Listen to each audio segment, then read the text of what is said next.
নমস্কার সবাইকে, আমার রান্নার চ্যানেলে তোমাদের সকলকে জানাই স্বাগত।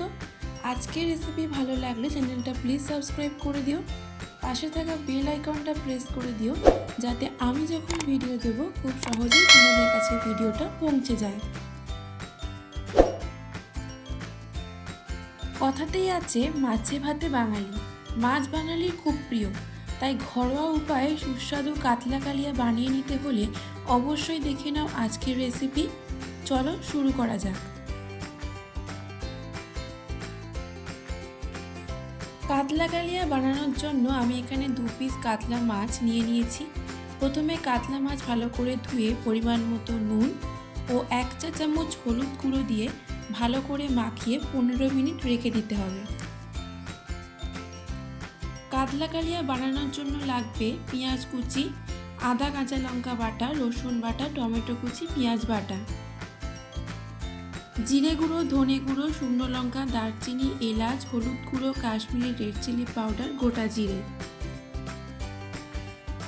তারপর কড়াইতে পরিমাণ মতো সর্ষের তেল দিয়ে দেব। তেল গরম হয়ে গেলে তার মধ্যে নুন হলুদ মাখানো মাছগুলো দিয়ে ভালো করে লাল লাল করে ভেজে তুলে নিতে হবে।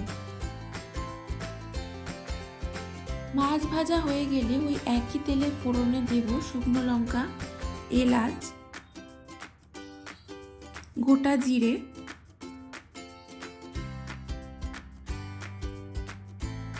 দারচিনি।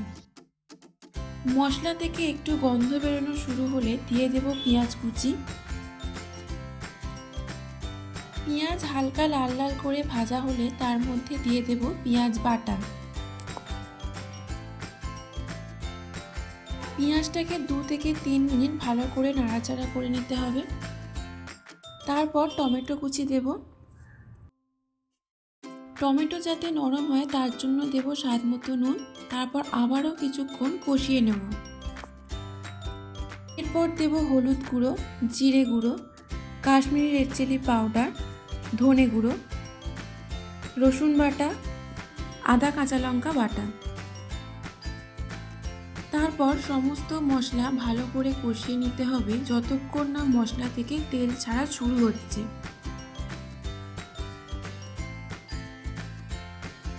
যাতে মশলা পুড়ে না যায় তার জন্য সামান্য জল দিয়ে মশলা কষাবো।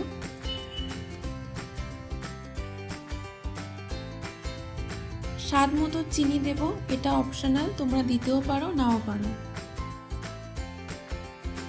মশলা থেকে তেল ছেড়ে দিলে পরিমাণ মতো জল দেব।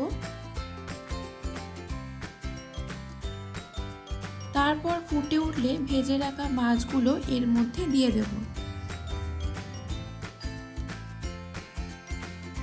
সব শেষে সামান্য গরম মশলা ওপর থেকে ছড়িয়ে নামিয়ে নেব। আজকের কাতলা কালিয়া রেসিপি যদি তোমাদের ভালো লাগে তাহলে লাইক, শেয়ার ও সাবস্ক্রাইব করে আমার পাশে থেকো।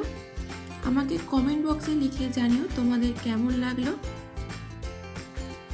আবার দেখা হবে নতুন একটা ভিডিও নিয়ে। ততক্ষণ সবাই ভালো থেকো, সুস্থ থেকো।